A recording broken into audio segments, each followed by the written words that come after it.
the FBI and federal prosecutors and investigators because she had a traumatic brain injury and disorder. But I thought that was a conspiracy theory. Here's the headline from Infowars.com. It was also in Associated Press, you name it, Reuters. Hillary couldn't answer FBI questions due to brain injury, docs show. Clinton cited concussion for being unable to recall details regarding private email server. So she wants to be president, but she can't remember any details because she's so brain damaged. And it's a conspiracy theory to say that she is brain damaged, even though the Secret Service has told this individual that she is seriously brain damaged and many times has trouble even walking. And you see her being reclusively held back from the public, being spirited, being circuited, being posited into areas that are very, very hard to see. Add this to a month ago. I myself and Donald Trump and others came out and said, we're really worried about election fraud in this campaign. We've got a long history of it. You tried to steal the nomination from Trump. You did steal it from Bernie Sanders. We're going to be investigating. And Obama came out and said, this is preposterous. Why the federal government doesn't investigate. The federal government doesn't get involved in elections. It's all run by locals. Now they've come out and announced that Homeland Security is taking over and running the elections along with EU bureaucrats. So this is now all really unraveling for the social engineers, and they've got big problems with their deceptive narratives. But I want to ask you, the viewers, today, on this Sunday, the 4th day of September 2016, are they crazy enough to try to put a corpse, not just a physical person in bad shape, but a political corpse of an old, twisted dynasty? Thanks to the Republicans and libertarians doing the right thing, real libertarians, not Gary Johnson, the shill, we saw the Bush dynasty finally destroyed to a great extent, put away, discredited. But now, I guess they're back with another reincarnation of the Clintons. And the Clintons basically had 2 terms. The Obama, who they helped put in office, had 2 terms. This will be their 5th and 6th term if Hillary is able to get into the White House. It'll open it up for her 6th term. She'll be in for her 5th term as co-president. How far will this go? What will we put up with? Or have they gone too far? Putting a puppet like this in, even though the public is rejecting it, and even though that puppet itself is clearly flailing around having serious health problems. Now, that said, today is going to be a very special broadcast because I've got a lot of special reports we've never aired yet, or special reports that are so important I want to air them again. And some of those are the elite trying to become, quote, real-life vampires. I'm not saying Peter Thiel wants to be a vampire. I'm saying that all the major billionaires that we look at are obsessed with life extension technologies, and so much of that orbits around the blood of the young. So, yes, this is really wild, really kooky, really crazy.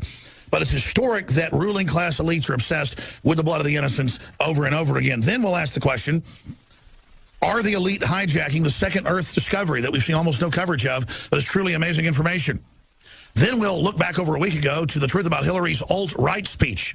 We'll look back at Matt Drudge warning of internet ghettos. Inquisition 2.0, the internet has begun its downward plunge with the New World Order taking it hostage.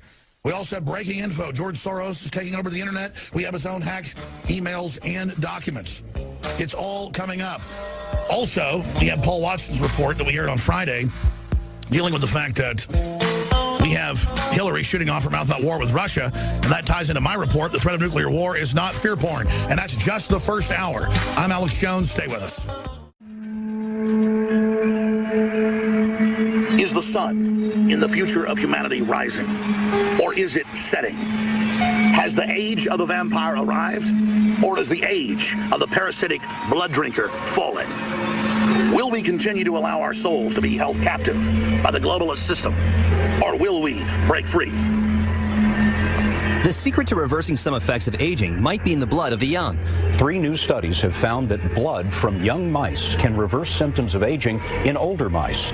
3 studies will be published this week in the journals Science and Nature, each exploring the regenerative properties of young blood. The blood of the young can make the old young again. Are you kidding me? It sounds like out of a sci-fi movie or something. So what is it in the blood? Do we know? Peter Thiel here, a member of the PayPal Mafia, it's called. He's 48 years old, yet plans to live forever.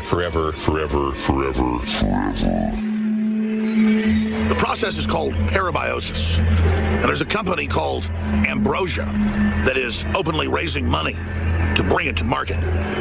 Libertarian billionaire Peter Thiel, who was the star of the Republican National Convention for coming out as being gay, is also a fan of blood transfusions. Parabiosis is a process of taking a young person's blood and putting it into your veins, into your cardiovascular system to rejuvenate your body with the essence of the young. What it really is modern vampirism. Now, I want to be clear. I don't think Peter is a bad person just because he's attended Bilderberg meeting. I don't think he's a bad person just because he's into the science of blood transfusion. My concern, though, is with the larger cultural movement to see human beings and human fluids as nothing more than commodities.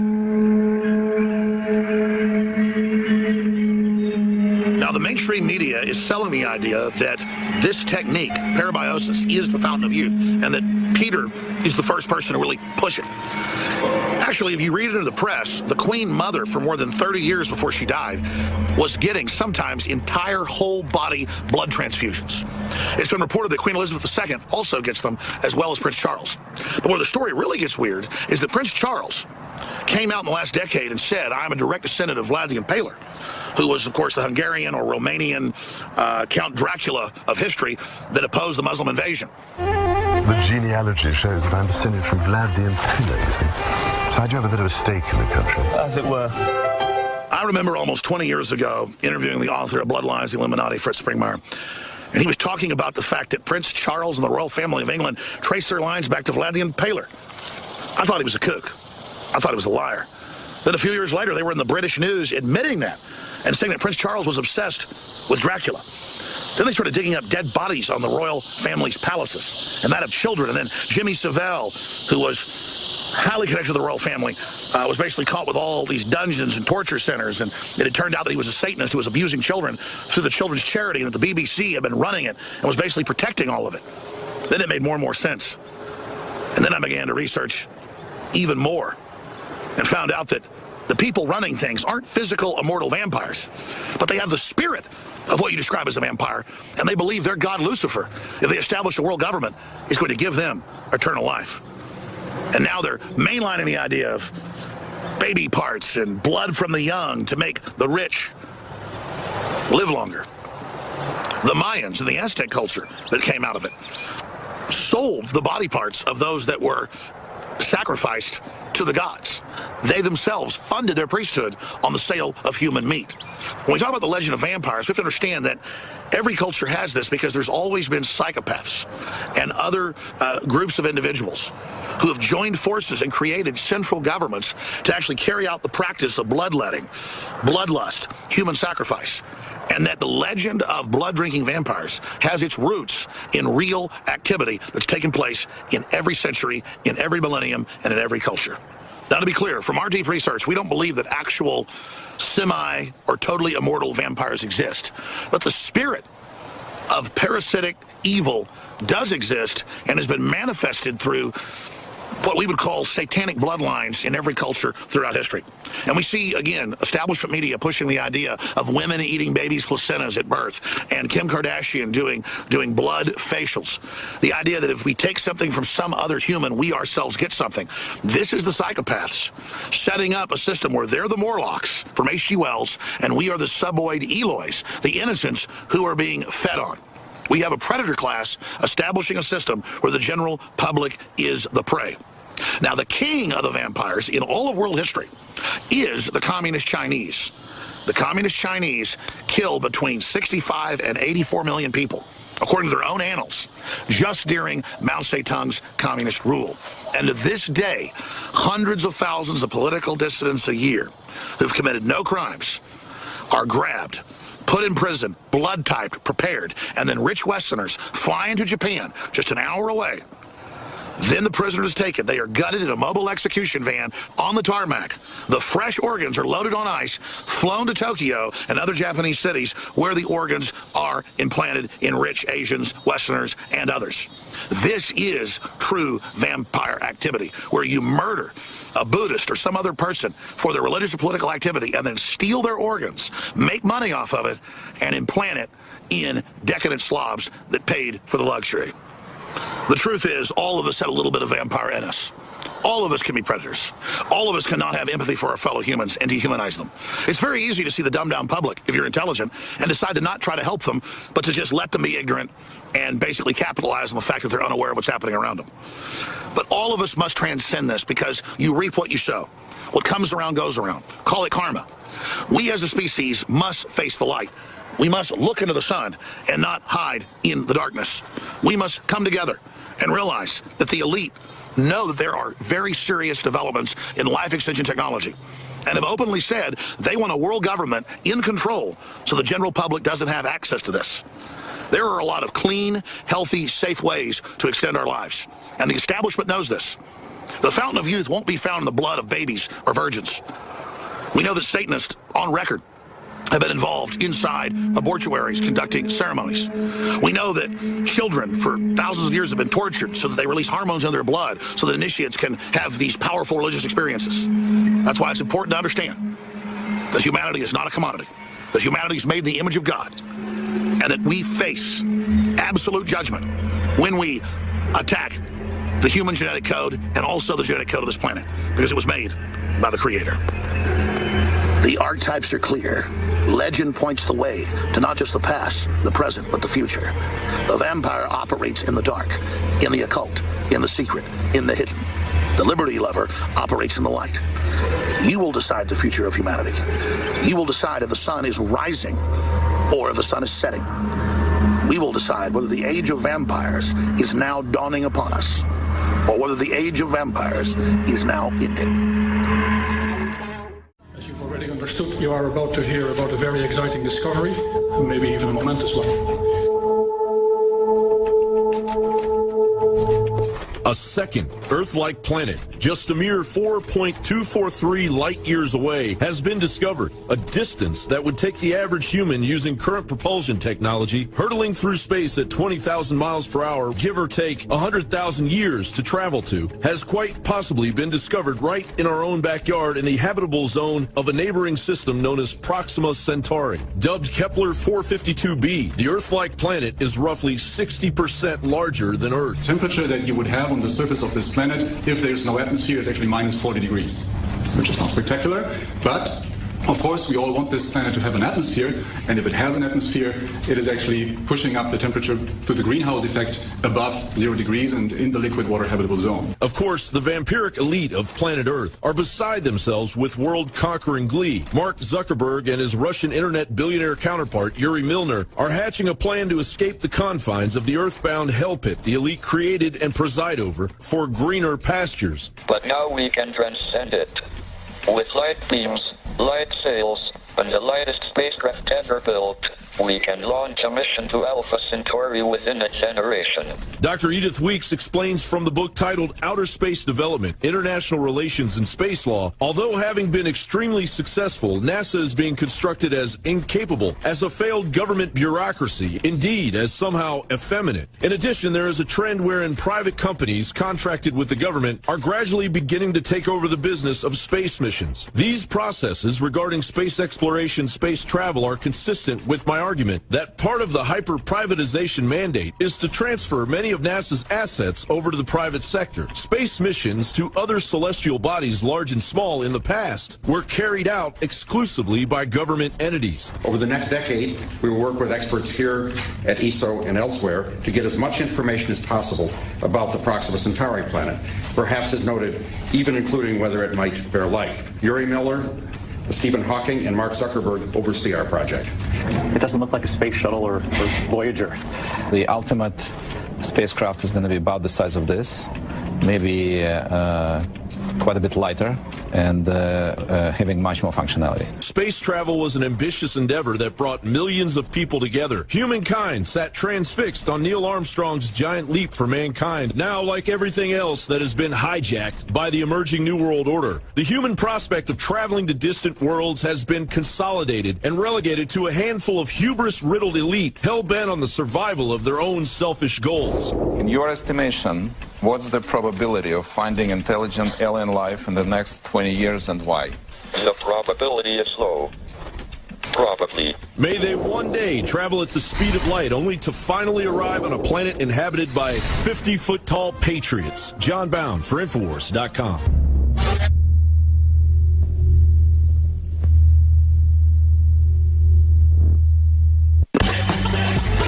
Hillary Hillary Clinton interrupted her coughing fits, seizures, and 3-day naps to attack the alt-right. Clinton savaged Trump for weaving dark conspiracy theories. Oh, you mean dark conspiracy theories like a YouTube video being responsible for Benghazi? What difference at this point does it make? She then proceeded to weave her own gigantic dark conspiracy theory, namely that Vladimir Putin controls InfoWars, Breitbart, and the entire alt-right. And the grand godfather of this global brand of extreme nationalism is Russian President Vladimir Putin.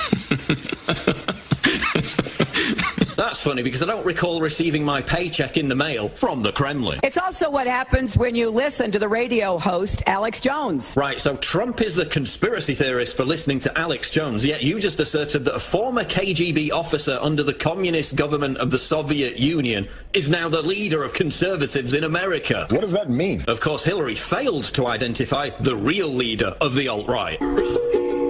Oh yeah, and according to another one of Hillary's dark conspiracy theories, Trump is responsible for bullying in schools. The Trump effect. Bullying and harassment are on the rise in our schools. Right, because it's not like Trump supporters have been viciously attacked and harassed by leftists for the last 6 months solid. But wait, it gets even funnier. Hillary began reading out headlines written by Milo Yiannopoulos.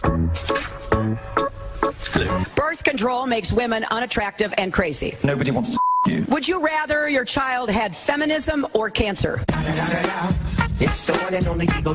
He is taking hate groups mainstream and helping a radical fringe take over. Oh, you mean like you and Obama have been doing for the last 2 years by mainstreaming Black Lives Matter, a group that has inspired cop killers and whose ideological inspiration is on the FBI's most wanted terrorist list. These are racist ideas, race-baiting ideas, anti-Muslim, anti-immigrant, anti-women, all key tenets making up the emerging racist ideology known as the alt-right. So posting dank memes makes you an evil racist, but openly praising and describing as your mentor a man who founded a KKK chapter, called black people mongrels, and campaigned against the Civil Rights Act. My friend and mentor, Robert C. Byrd. That's just fine. Hillary also said that the alt-right is anti-women. This from the so-called feminist who takes hundreds of millions of dollars from a country that treats women little better than cattle. Nigel Farage, who stoked anti-immigrant sentiments to win the referendum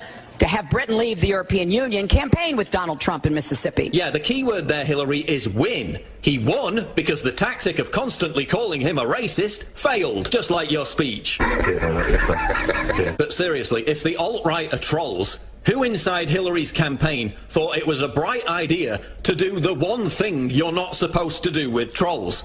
Which is feed the trolls. The alt-right only succeeds if you respond. You just walked straight into a trap.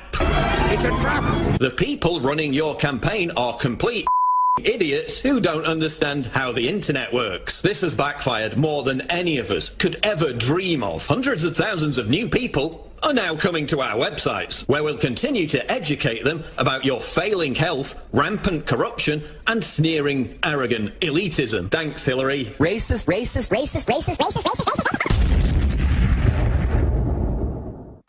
Thematically, every day, looking at hundreds and hundreds of news stories, a theme will emerge. And more often than not, the number one theme is global censorship of news and information. Many people will look at the collapse of the dinosaur media and the collapse of its credibility as something positive, and I do overall, but really now, what do they have to lose? They have only intensified and then intensified again and then intensified again and again and again the unification of deception and twisting information. But we have parallel media that is exposing it in real time. The next logical move for them to engage in is the takeover and the shutdown of that media. We were warned last year, like right around this time of year, by Matt Drudge, that he was told massive censorship was coming to the internet this year. And now we have even the Wall Street Journal today, an internet giveaway to the UN. The agreement with ICANN has been kept secret. And now they've gotten parts of it, and it is the turnover to the UN. And that dovetails with the fact that we have new documents from the Daily Caller. We need to do a unified story about this. Soros document, regulate internet to favor open society supporters. These are bloodthirsty monsters, and they're moving. Hillary puts out a fundraiser press release 2 weeks ago, doesn't even hide it, and says, Breitbart doesn't have a right to exist. Neither does the alt-conservative media. We're going to shut it down when I get in. Then she gives a speech last week and names yours truly as enemy number one, basically. Originally, President Obama promised that the Fed's handover of the Antitrust-Protected Internet Corporation for Assigned Names and Numbers, or ICANN, would not involve the United Nations. If we fall for, a bunch of okey doke. Was this yet again a naive move by an incompetent president of the United States, or has this been the plan all along? Time and time again, Congress has failed to pass draconian laws to control the Internet. The Communications Decency Act of 1996, the Intellectual Property Enforcement Act of 2007, the Cybersecurity Act, the Protect IP Act of 2011, and SOPA, to name a few, all failed miserably against the ironclad integrity of the First Amendment. The globalists, scurrying to their den of iniquity at Bilderberg, would hear none of it. Their very fortunes and lives depend on it. The public knows too much already. Control of the Internet had to be torn from the protection of the U.S. Constitution. Larry Strickland of the National Telecommunications and Information Administration, a Commerce Department agency which has overseen ICANN since 1998, said, "We will not accept a proposal that replaces the NTIA role with a government-led or an intergovernmental solution. Now, after the full weight of Edward Snowden's revelations opened a treasure trove, the United States, in pure Hegelian dialectic fashion, offered to cede control to a multi-stakeholder, i.e. lobbyist-dominated model. That's right, the Internet will be in the hands of lobbyists, the very bottom feeders of the whims of globalism. How bad is it? In the intervening years, the United Nations and the European Union had jostled for control of the Internet. During a meeting in Dubai, the International Telecommunications Union, the telecom branch of the United Nations, demanded rules governing the Internet to be rewritten. Specifically, the international organization proposed deep packet inspection authority that would allow it to monitor and censor content on the Internet. The United States walked out of that conference in protest. What appears to be the mundane task of assigning parking spaces for Internet businesses will more than likely face in the very near future a level of censorship that will make the free-thinking people of the World Wide Web's head spin. The Inquisition 2.0. The European Union has proposed the creation of a censorship and mass surveillance framework for EU countries funded by the European Commission. The Clean IT Project webpage explains the plan called for police to patrol Facebook and other social networks in search of extremist material and propaganda, in addition to allowing users to flag terrorist content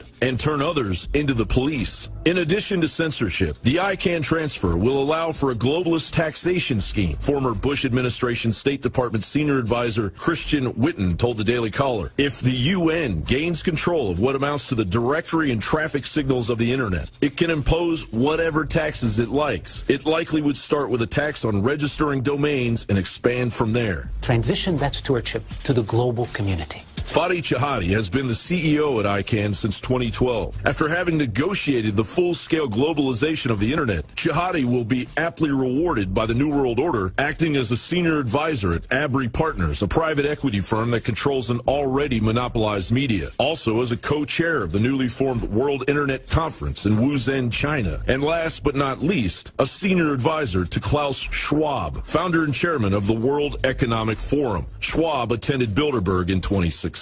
An internal proposed strategy from George Soros' Open Society Justice Initiative calls for international regulation of private actors' decisions on, quote, what information is taken off the Internet and what may remain, end quote. Those regulations, the document notes, should favor, quote, those most supportive of open society, end quote. Open Society being George Soros' organization. Soros and company, rather than striking directly at free speech progenitors like Infowars.com, are 1 month away from recklessly pulling the rug out from under everything. Now that ICANN has relinquished control of the medium, globalist institutions can move forward with plans to scrub the Internet of all content unacceptable to the global elite and their minions at the United Nations. John Bound for Infowars.com.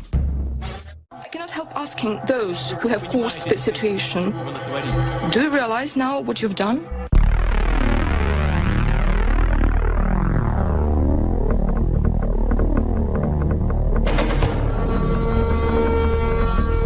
know year by year what's going to happen, and they know we know. It's only you that they tell these fables, and you buy it and spread it to the citizens of your countries.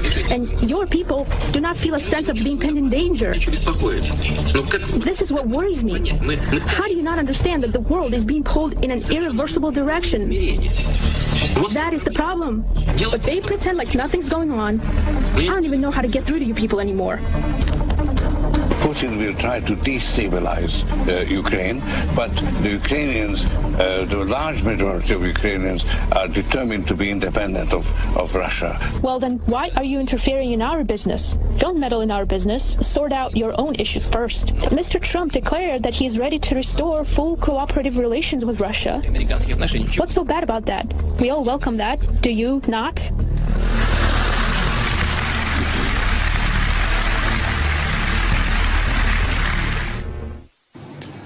In recent years, we have seen a cacophony of geopolitical experts, historians, statisticians, statesmen come out and warn that the world is hurtling towards major military conflict between the United States and Russia, and that the climate that we see in the world today is very similar to what we saw before World War I and World War II. Vladimir Putin has come out multiple times in the last 6 months at press conferences and warned the world that the West, under the guise of missile defense systems, is moving offensive nuclear weapons up to the border with Russia. I study the facts. I know that 2 years ago, George Soros bragged on CNN that he had the major part with the State Department in overthrowing the elected government of Ukraine. First, on Ukraine, one of the things that many people recognized about you was that you, during the revolutions of 1989, funded a lot of dissident activities, civil society groups in Eastern Europe, in Poland, the Czech Republic. Are you doing similar things in Ukraine? Well, I set up a foundation in Ukraine before Ukraine became independent of Russia. And the foundation has been functioning ever since. And it played an important part in events now. Now, in the eastern area of Ukraine that has always been part of Russia, the Crimea, it means the border in Russian, we have proxy armies of NATO battling Russian troops, and the Russian losses have been high. Just last week, Vladimir Putin came out in a press conference and pointed out that Kiev is launching basically asymmetrical attacks, or what he called terrorism. And whether you support Russia or Putin or don't, or whether you're just neutral, it should be a major news item here in the United States. Here's a segment of that news conference. It is true that our special forces have foiled an attempt by a group of sabotage infiltrators belonging to the Ukrainian Defense Ministry's intelligence agency who were seeking to penetrate the Crimean territory. And in view of these events, it has become pointless to meet with the Ukraine's current authorities at the Normandy format. We have suffered losses as a result of this operation. We undoubtedly cannot turn a blind eye to the deaths of our servicemen. But I would also like to address our American and European partners. I think today it has become obvious for everyone that Kiev's current authorities are not seeking ways to solve problems through negotiations, but have turned to terrorism instead. This is a highly troubling development. There are no other reasons for conducting such actions other than to distract the Ukrainian people and divert their attention from the disastrous economic situation and the miserable conditions most of them are living in. And here we are, 2 years after George Soros and the State Department brag that they overthrew the elected government of Ukraine. And now as NATO and Western forces mass on the Russian border, and as Russia puts 40,000 troops on its border and goes on high alert, and as Putin says, no more détente, no more talk with Ukraine. You are attacking Russian citizens in your east. Zero coverage here in our media, unless there's stories saying that I'm a Russian agent or that InfoWars or Donald Trump have sold out to Putin. No, we've sold out to common sense and decency and not having a nuclear war. And I see the emails that come in the comments on InfoWars by a vocal minority saying that I'm a fearmonger because I'm concerned about global conflict. Yes, I'm concerned about the West funding al-Qaeda and ISIS to take over the Middle East and North Africa. I'm upset about our governments creating thousands of trillions of dollars of fake derivatives to buy up the world. I'm concerned about the Clinton Foundation taking money from third world dictators and Middle Eastern governments that oppress women and homosexuals. I'm concerned about the laissez-faire attitude of our elites. But I'm even more concerned about the general population, because I've had people that I know personally say to me, Alex, we've been hearing about nuclear war since the 1960s. It's fear-mongering. It's never going to happen. And the New York Times makes jokes about fear porn. We have the power to destroy life on this planet many times over. We have Promethean fire that will either take us to the stars or turn this whole planet into a giant tombstone. I have 3 children. I study geopolitics. I'm involved in trying to build a better world. I want peace with Russia and China. I don't want war. And I see our very elites that tell us don't worry about war being the ones that gave nuclear reactors to North Korea so they could create atomic bombs, and who gave the missile secrets for ICBMs to China in the 1990s. The very people telling us don't worry about all this are the very ones that are pushing our world towards the brink of extinction, and not just for humanity. We've seen The Hague recently rule against the Chinese in the South China Sea. And we've seen China go into a very belligerent tone, threatening war with the world. Whether you support the communist Chinese or don't, I'm sitting here as an American patriot pointing out that we have aircraft carriers and fleets openly lined up against Chinese ships in the South China Sea in the last 2 months, with the People's Daily and the president of China saying war with the United States is imminent. And there's 1,000 times more news, literally, about some American athlete in South America at the Olympics who might have lied about being robbed. That's the big story, and not this. WorldNet Daily is reporting that $6+ trillion is missing from the Pentagon. The last time CBS News reported the day before 9/11 that $2 trillion was missing, you saw what happened. And that's just the beginning of what I'm talking about. The elite is all basically running to armored fortresses and redoubts in New Zealand. They're going underground. It's admitted. They're building huge walls from Hillary's palace to Zuckerberg's around their houses. They're acting like it's the end of the world while telling us don't worry about it. It's a conspiracy theory if you even talk about Putin discussing nuclear war. These are crazy times to be alive. And I'm simply here ringing the alarm bell saying, we've gotten by without a nuclear war so far, and we're very close to one right now. Let's have a debate about this instead of whether or not somebody on the Olympic team lied about being assaulted. Let's force real issues out there in the open. I'm Alex Jones, asking all of you to think about the facts, to weigh the evidence, and to decide, is having 50,000 nuclear weapons on this planet safe? Is massing troops on the Russian border a good idea? Is funding ISIS and Al-Qaeda a good idea? The decision is up to all of us, and we should have a serious debate about it. The globalists don't want that debate to happen, but we're here to force that debate front and center, just like we've done about election fraud, just like we've done about GMO, just like we've done about our government funding ISIS. On every front, InfoWars is the tip of the spear, because we have 28 million viewers and listeners, just like you, that are awake and who are involved. So, my friends, it's time to take action and to stop a new world war. That really hit me in the last few hours, that it really is you, the listeners, that hit the zeitgeist. InfoWars was only one focal point of a media organization who saw what was coming, understood what happened, and did want to go along with it. So we built it and you came. I mean, it's so important. I don't mean this in a patronizing way, but in a very, very serious way. Understand, you're the eyes and ears of the real media. The globalists destroyed our old media, so we're not the alternative media. We are the real media.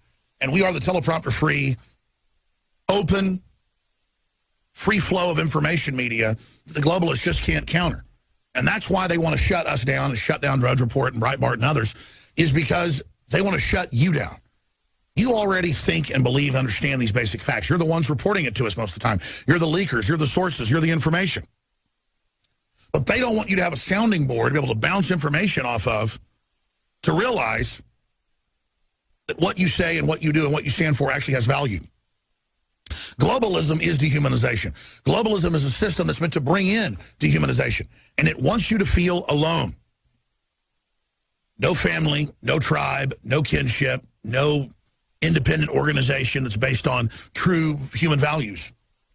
They want you all alone, like an inner city child who doesn't have a mother or a father, who gets taken over by a gang, and they'll do horrible things because they believe that gang is their family. That's what the New World Order is. It's what political correctness is. It's all trying to arrest development, control people, make them be totally alone, and then sell them horrible globalist agendas as something that's supposedly going to fulfill them. That, ladies and gentlemen, is what the New World Order is. It's what it stands for, and it's what it's always going to be about. It is about enslavement. It is about not believing in you. It is about dumbing the message down and thinking you're stupid. You say what you want about Donald Trump. He is taking the globalist on. He is taking the New World Order on. He is talking to you like you're smart. He is going down to Mexico and saying, we're all being screwed over by globalism. Let's come together. He is pushing détente with Russia. That's why the media says he's trying to start World War III. While Hillary threatens war with Russia. Donald Trump is the Newtonian physics response to the great tyranny and the interdimensional gravity of corruption and oppression. He is the manifestation of the people's will and the collective unconscious wanting to resist. And Trump is only the first of many people that are going to manifest through the powerful human system to resist the New World Order. InfoWars is only one part of that as well. And if we realize these metaphysical rules, if we realize what's happening, what's unfolding, what's taking place, there's no way the globalists could ever put this genie back in the bottle. So make no mistake, I talk about a lot of really big things happening, a lot of amazing things happening. And that's because big things and incredible things are happening. History is happening now. We're in a world of wonder. Everything the social engineers engage in is about making you not see the magic and the wonder of the universe and feeling empty and then only looking to the television and PR and Madison Avenue and the different disinformation agents for fulfillment. They want you bought into their Hollywood system, believing that you're inadequate because you're not some narcissistic woman or some guy that looks like he's Superman. Again, they pick the image of a woman that maybe 1 out of 500 women look like, so you feel inadequate and bad and never feel like you're fulfilled and beautiful because you have lovely curves or voluptuous. That's just one microcosm of how they operate. And I'm here to tell you that there is no utopia we're offering, but hell is where the globalists are leading us.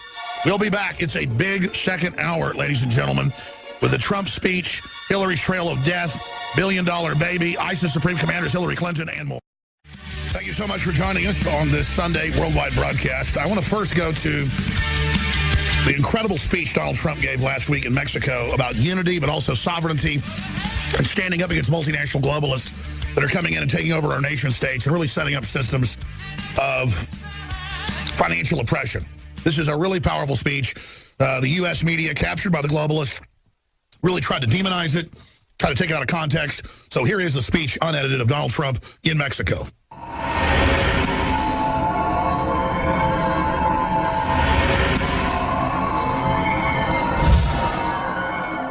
Let us now hear the words of the Republican candidate to the presidency of the United States of America, Mr. Donald Trump.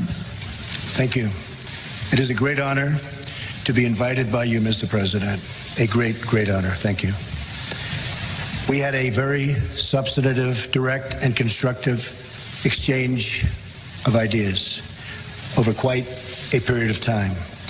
I was straightforward in presenting my views about the impacts of current trade and immigration policies on the United States. As you know, I love the United States very much, and we want to make sure that the people of the United States are very well protected. You equally expressed your feelings and your love for Mexico. The United States and Mexico share a 2,000-mile border, $500 billion in annual trade, and 1 million legal border crossings each and every day.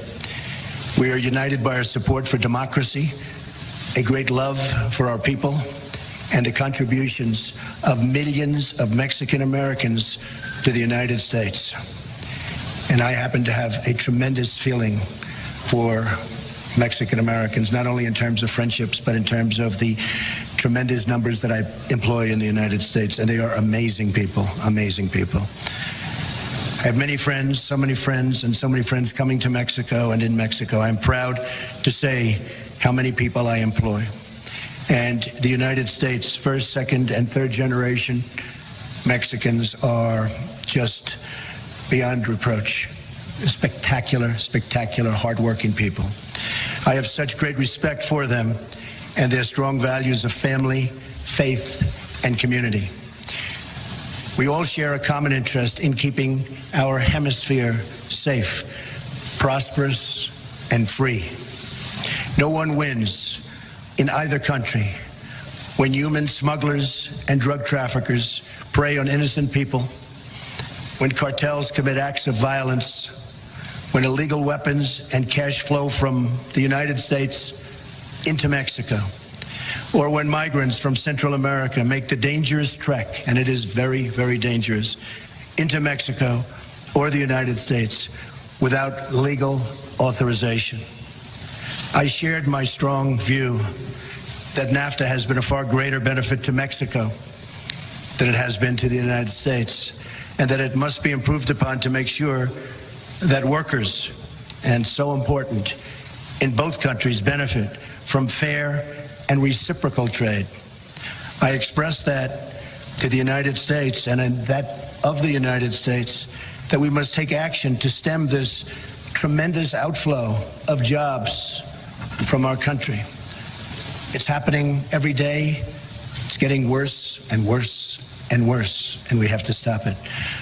Prosperity and happiness in both of our countries will increase if we work together on the following 5 shared goals.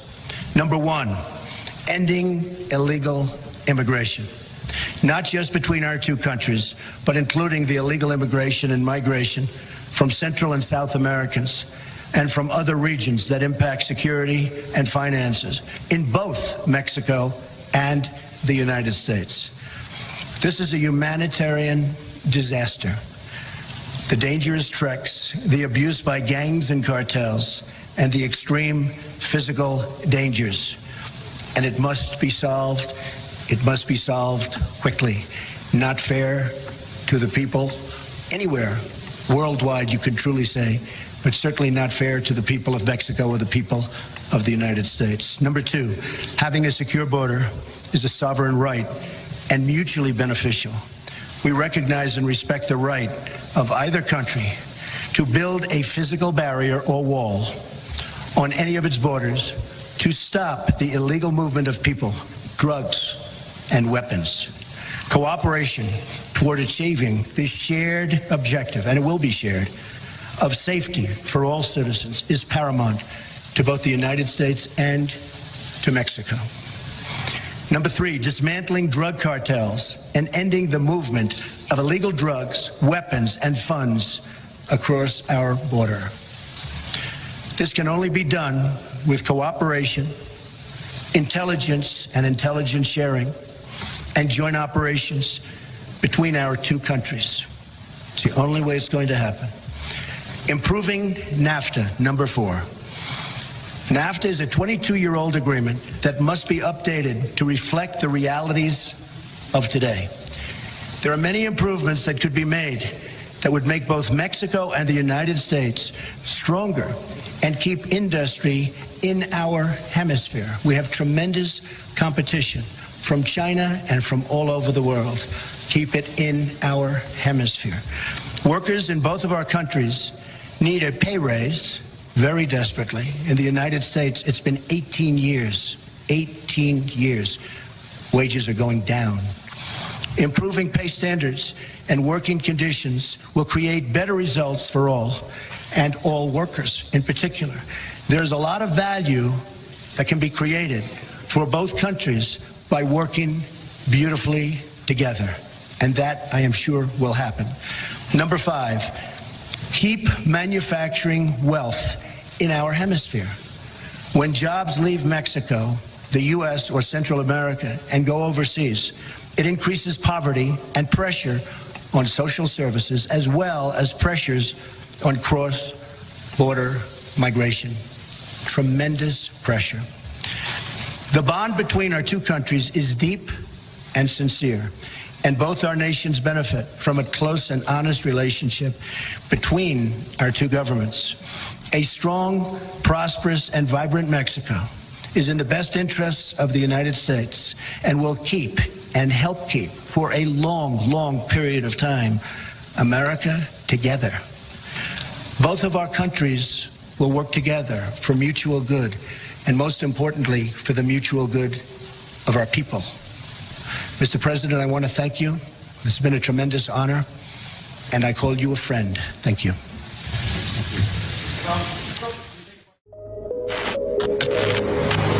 The presidential election process is beginning to reek of corruption. Homeland Security Chief Jay Johnson recently determined that our election process should be overseen by the Department of Homeland Security because it has been dubbed critical infrastructure, akin to the financial sector and the power grid. Truth be told, Mr. Johnson, this election is critical to the total emergence of a totalitarian New World Order that has almost crossed the finish line. Meanwhile, a desperate psyop to spin Hillary into the Oval Office is fully underway, as Matt Lauer will host a propagandized non-debate, whereas the Daily Caller reports it will be a one-hour forum where Clinton and Trump will answer questions about national security, military affairs, and veterans issues in front of an audience mainly made up of members of the military. The two candidates will not be on the stage at the same time, but will instead go back to back. This after Trump dominated the last 48-hour news cycle with true presidential aplomb. We are united by our support for democracy, a great love for our people, and the contributions of millions of Mexican Americans to the United States. We agreed on the importance of ending the illegal flow of drugs, cash, guns, and people across our border, and to put the cartels out of business. We are going to uphold the laws of the nation and defend our sovereignty and security, and we are going to defend our border. And now, with Hillary sinking in the polls, as Rasmussen reports, Hillary Clinton's post-convention lead has disappeared, putting her behind Donald Trump for the first time nationally since mid-July. The latest weekly Rasmussen Reports White House Watch National Telephone and Online survey shows Trump with 40% support to Clinton's 39% among likely U.S. voters, after Clinton led 42% to 38% a week ago. As a result, the globalist empire is fiercely striking back. Certainly takes more than trying to make up for a year of insults and insinuations by dropping in on our neighbors for a few hours and then flying home again. That is not how it works. It's like anthrax dormant in our soil. We are a nation of immigrants who turn on immigrants as scapegoats when normal politics doesn't work anymore. And so when the wind's just right and the host is weak, just wait. Blame the immigrants' nativism that is always around at some level. It comes back. It comes out of the secret societies. It comes roaring out, once again, out of the dark. I think it was kind of a diplomatic embarrassment. We'll get to his speech later, but he's been talking for a year about we're going to build a wall and Mexico's going to pay for it. And then he goes and he sits down and he goes eyeball to eyeball with the president of Mexico.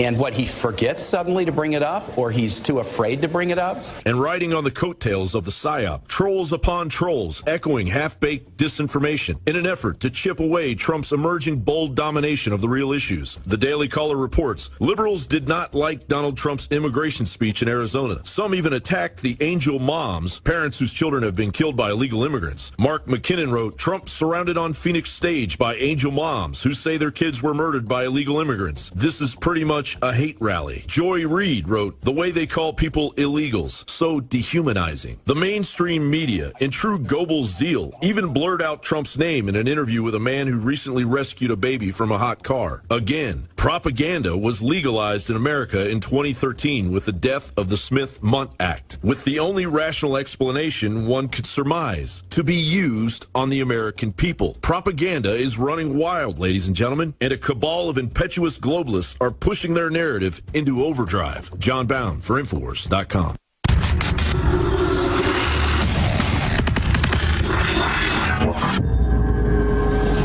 Much ado about Hillary. Heat Street reported Hillary has been using pillows at every appearance to prop herself up, but it's truly the media spin cycle of her scandalous path of deviation in the face of the justice system that has propped up Hillary's presidential aspirations. How so, you ask? Because if Hillary's true criminal modus operandi was examined by a legitimate investigative media, the dead bodies stuck in Hillary's web would be front and center. And that trail of the dead is a long one. Vincent Foster, Mary Mahoney, Judy Gibbs, Walter Scheib, Charles Ruff, Jim McDougal, Admiral Borda, Barry Seal, Michael Hastings, Sandy Hume, Gareth Williams are just a few of the ghosts in the Clintons' past. But now, fresh blood is being spilled with auspicious intentions regarding the Clinton campaign. June 22nd, 2016, UN official John Ash was murdered in a bizarre weightlifting incident while facing a trial for taking bribes from Clinton-tied Chinese billionaire David Ng. July 10th, 2016, Seth Rich, DNC voter expansion data director, was murdered in Washington, D.C. after possibly being tied to the massive email leak that upended the DNC. July 25th, 2016, former DNC chairman Joe Montano died of a supposed heart attack. August 1st, 2016, author Victor Thorne shot near his home after writing a slew of books exposing the Clinton crime family. August 2nd, 2016, Sean Lucas died mysteriously after serving a fraud class action suit against the Democratic Party. Poll numbers from Zogby Analytics now show that Hillary and Trump are neck and neck.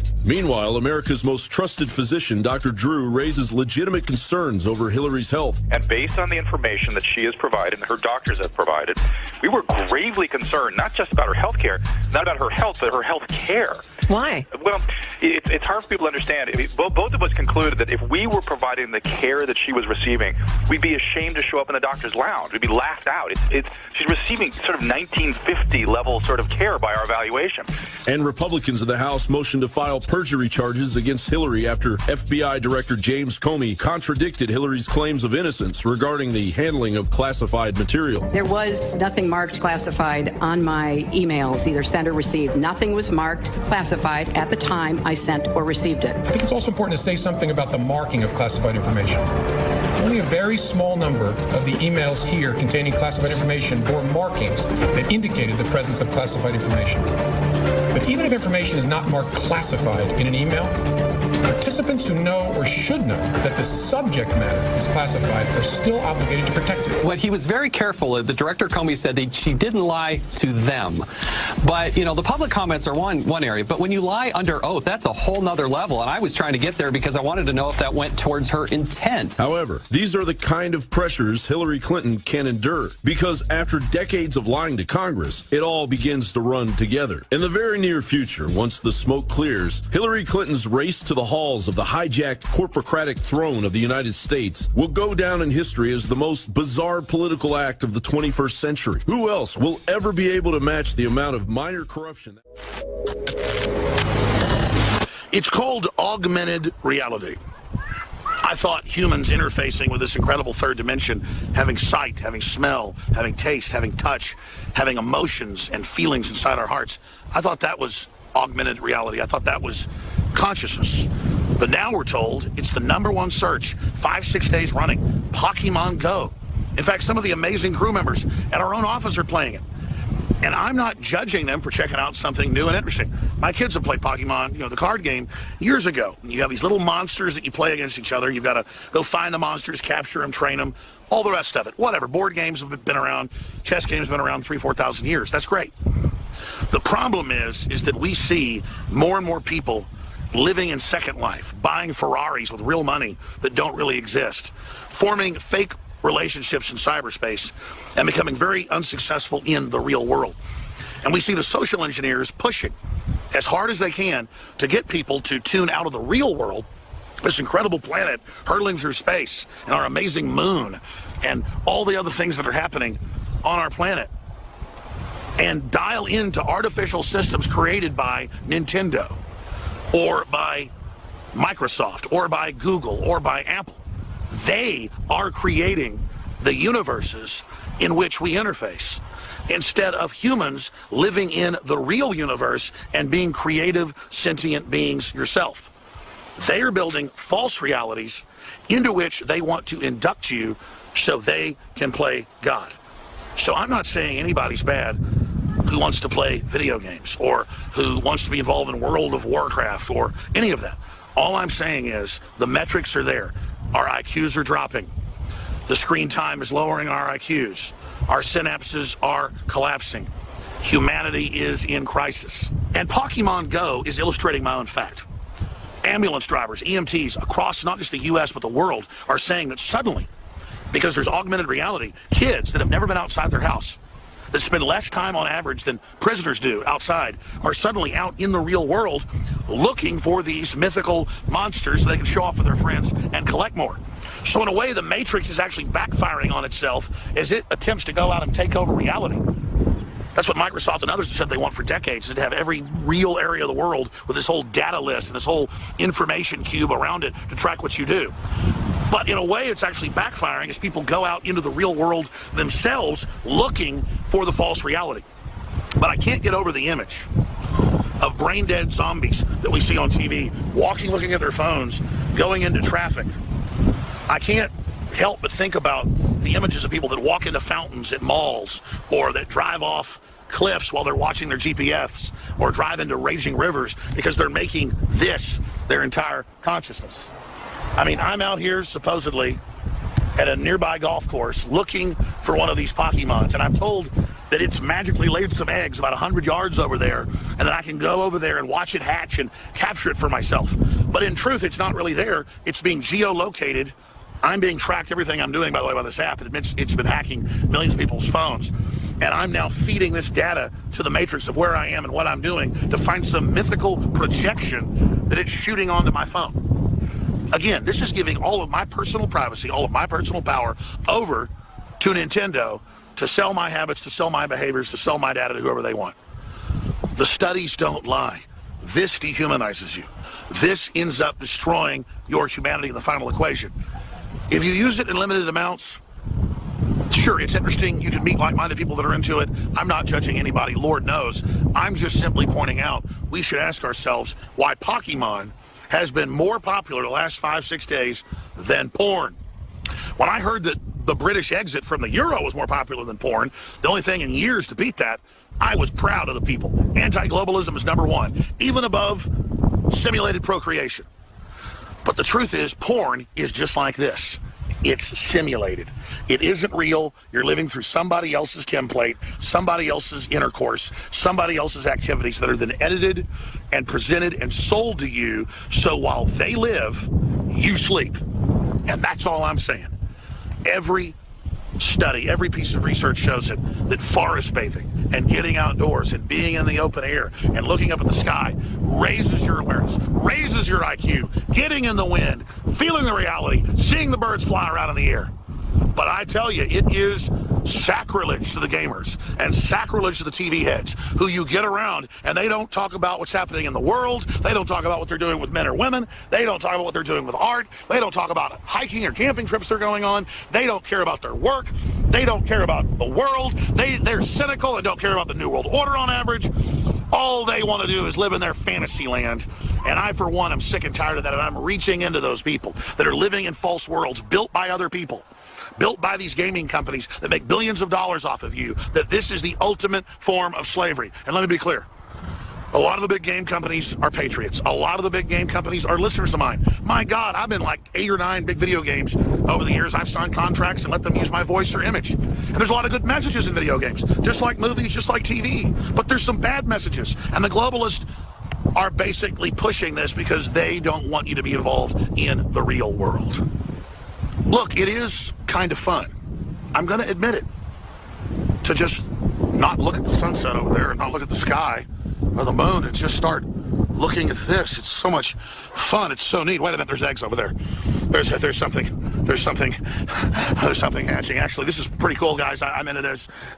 Over there, it's oh my God. Oh my God, I just found a new... Can't you see it over there? It's right there, and now I can see it for myself. Ladies and gentlemen, right there. Trigglypuff is the newest Pokemon. It's given birth. Trigglypuff is giving birth. Trigglypuff is giving birth to a baby Darth Vader. It's my own fantasy land. I don't have to actually affect change in the real world. I can just believe whatever I want and be a star here. Oh my God. Oh. Keep your hate speech off this Death Star. Keep your hate speech off this Death Star. I've actually changed my mind now that I'm in the Matrix. Don't look outside the television or the internet or the computer.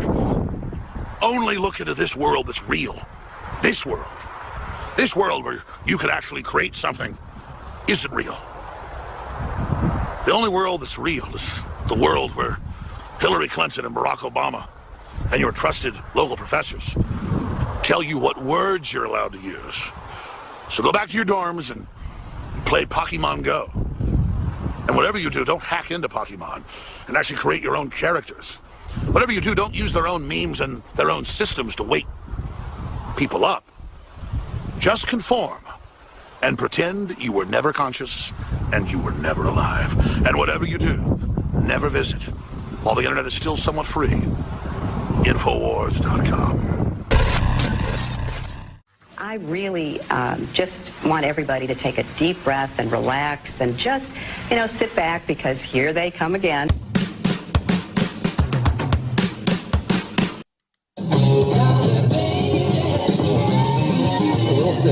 Open up. Take it. And we have to pause because it's only allows to go for about 11 or 12 seconds.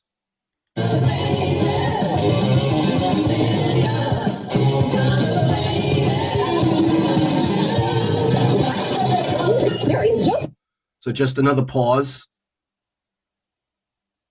It's also what happens when you listen to the radio host, Alex Jones. Yep, Alex Jones, the guy that puts the music that makes me have to edit, re-edit, edit again. Claims that 9/11 and the Oklahoma City bombings were inside jobs. He even said the victims of the Sandy Hook massacre were child actors. Just have to do one more.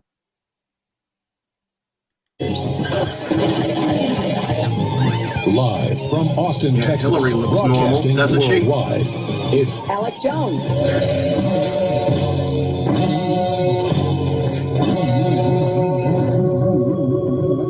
This really. They created ISIS. Hillary Clinton created ISIS with Obama. He is becoming ISIS's best recruiter. They are going to people showing videos of Donald Trump insulting Islam and Muslims in order to recruit more radical jihadists. Hillary Clinton would have us all forget about the failed regime changes she oversaw in Egypt and Libya. That led up to the staged rollout of Benghazi, as an actual Marine sergeant pointed out to Bill Clinton on the campaign trail back in February. I did 8 years active duty service, 2 tours to Iraq. I had platoon of 31. I had 7 that were killed, 6 wounded beyond return. And I have met with many of these Gold Star parents and families, so I've seen them. What do you think should be done with the VA? I've seen them mourn. And the thing is that we had 4 lives in Benghazi that were killed, and your wife tried to cover it up. Benghazi, now commonly known as a bungled covert operation, nothing less than a CIA arms transfer of Gaddafi's pilfered arsenal to ISIS. Hillary's accusations of Trump now being somehow responsible for ISIS are on their face laughable. The way Donald Trump talks about terrorism and his, very insulting language toward Muslims is making him the recruiting sergeant for ISIS. In January of this year, Soros dropped $8 million to boost Hillary's sluggish campaign. While we are all overwhelmed and diverted by the ISIS chaos, the New World Order bankers extend their tentacles into their customers' bank accounts worldwide. As Zero Hedge reports, WikiLeaks has now verified what former head of the Bank of England, Mervyn King, admitted 1 month ago when he said that Europe's economic depression is the result of deliberate policy choices made by EU elites. It is also what AIG bank strategist Bernard Connolly said back in 2008 when laying out what Europe wants. The evidence is staggering, as WikiLeaks published the transcript of a teleconference that took place on March 19, 2016, between the top 2 IMF officials in charge of managing the Greek debt crisis, Paul Thompson, the head of IMF's European department, and Delia Velculescu, the IMF mission chief for Greece. The IMF officials say that a threat of an imminent financial catastrophe, as The Guardian puts it, is needed to force other players into accepting its measures, such as cutting Greek pensions and working conditions, or as Bloomberg puts it, considering a plan to cause a credit event in Greece and destabilize Europe. Under the banner of the globalist soft war through the terror of ISIS, Europe is gradually being forced into total submission, while many Americans bitterly cling to their blind ignorance in the face of an upcoming storm. Oh, I see nothing. I was not here. I did not even get up this morning. With all due respect, the fact is we had 4 dead Americans. Was it because of a protest, or was it because of guys out for a walk one night who decided they'd go kill some Americans? What difference at this point does it make? It is our job to figure out what happened and do everything we can to prevent it from ever happening again, Senator. As ISIS Brigadier General Hillary Clinton lectures the home of the brave and the land of the free, the average American citizen is genuinely insulted. John Bound for Infowars.com.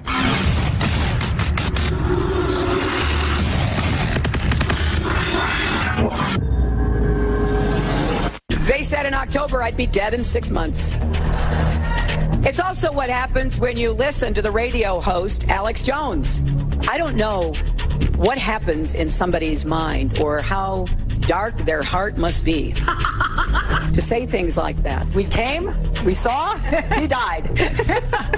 The intervention led by NATO to topple Gaddafi has led to a failed state. Maybe Libya was not perfect under Gaddafi, but it had, even if to some extent, a functioning government, one unified country. It was a sovereign state.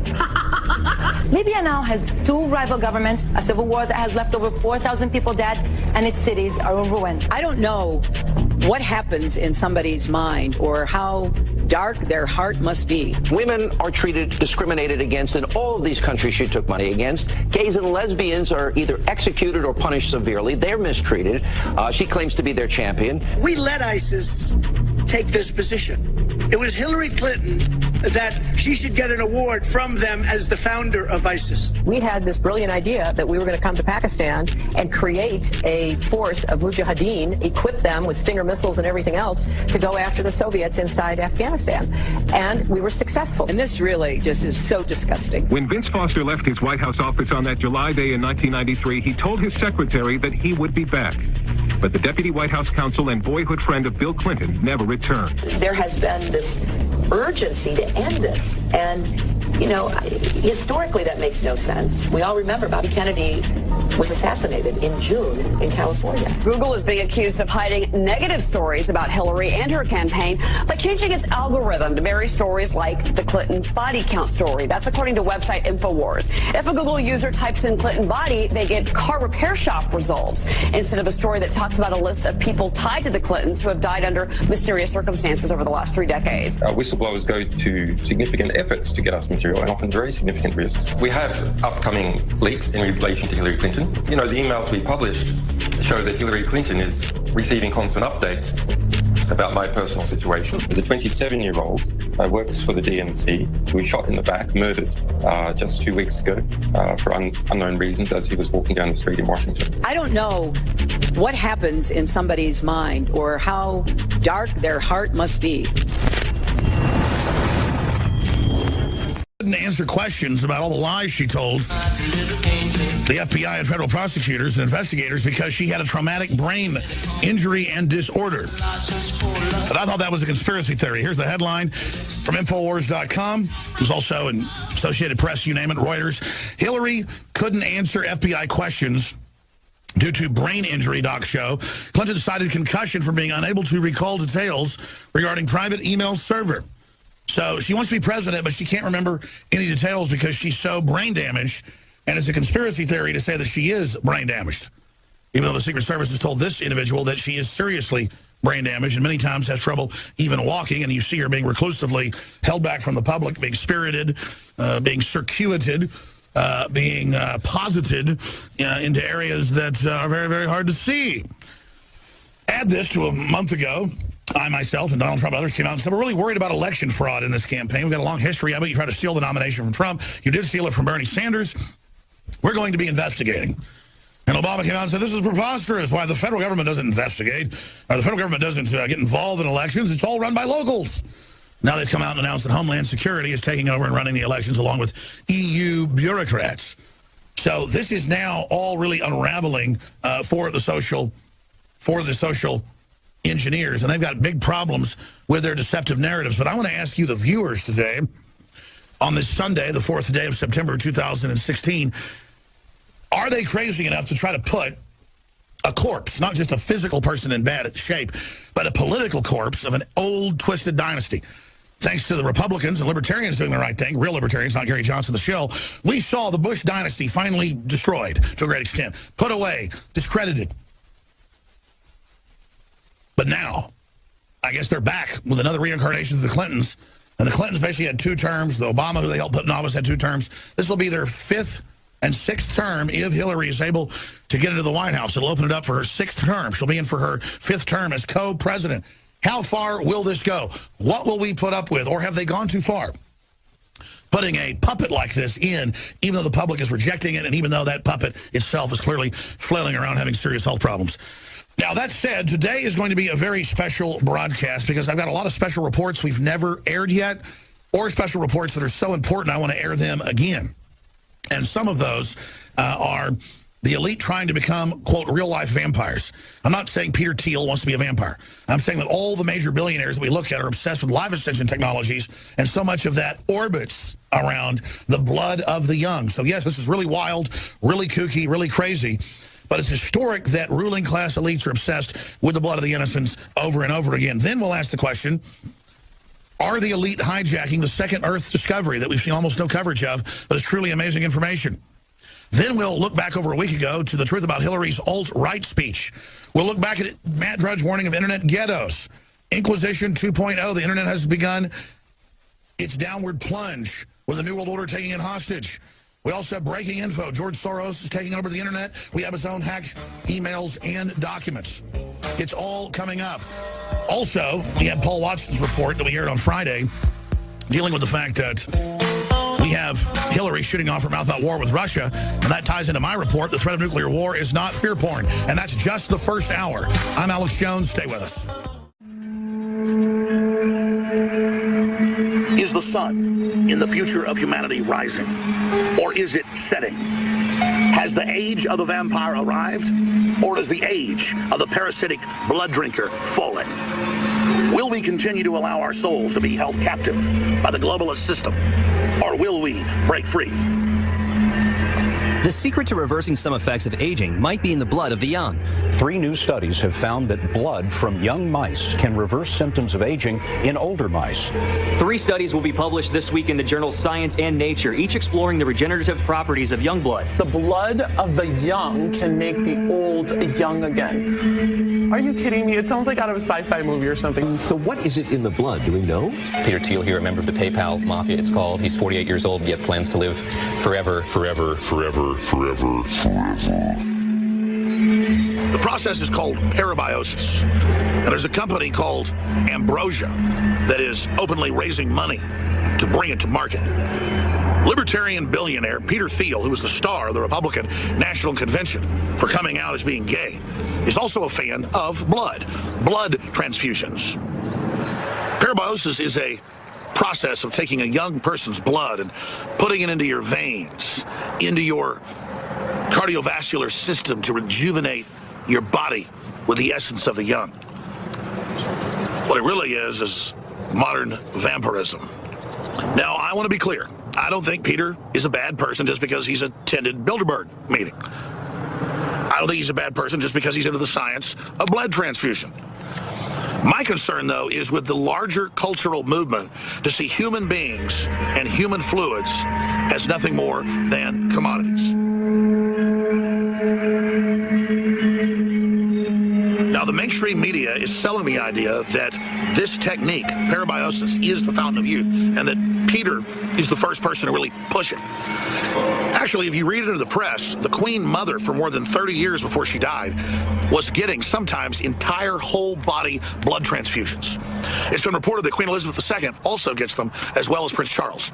But where the story really gets weird is that Prince Charles came out in the last decade and said, I'm a direct descendant of Vlad the Impaler, who was, of course, the Hungarian or Romanian Count Dracula of history that opposed the Muslim invasion. The genealogy shows that I'm descended from Vlad the Impaler, you see.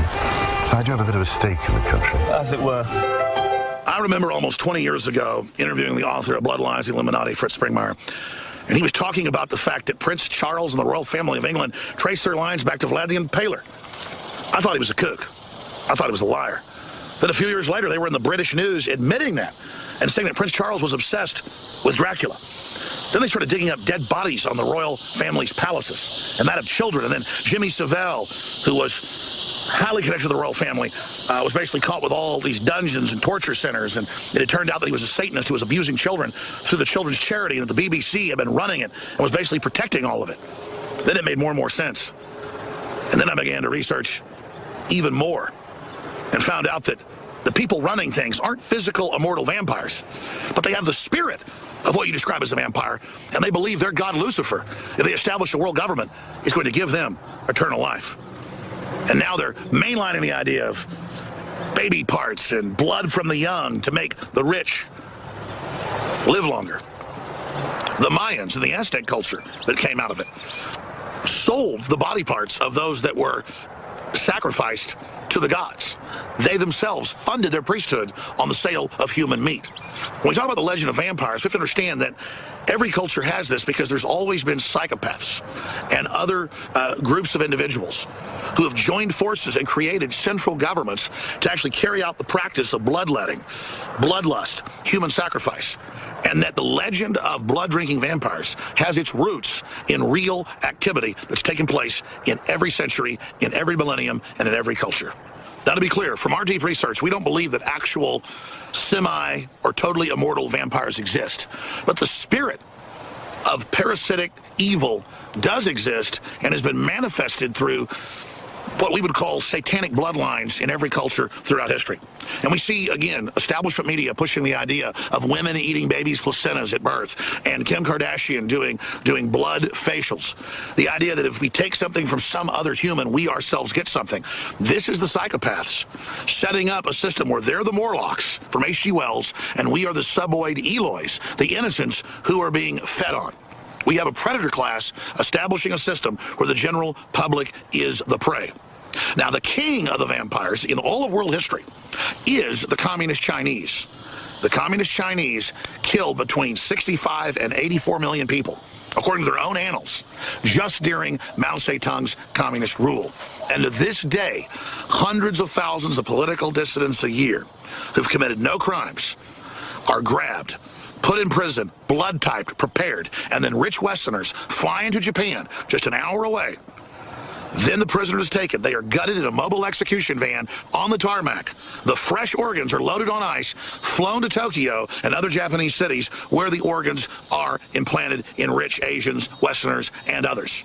This is true vampire activity, where you murder a Buddhist or some other person for their religious or political activity and then steal their organs, make money off of it, and implant it in decadent slobs that paid for the luxury. The truth is, all of us have a little bit of vampire in us. All of us can be predators. All of us cannot have empathy for our fellow humans and dehumanize them. It's very easy to see the dumbed-down public, if you're intelligent, and decide to not try to help them, but to just let them be ignorant and basically capitalize on the fact that they're unaware of what's happening around them.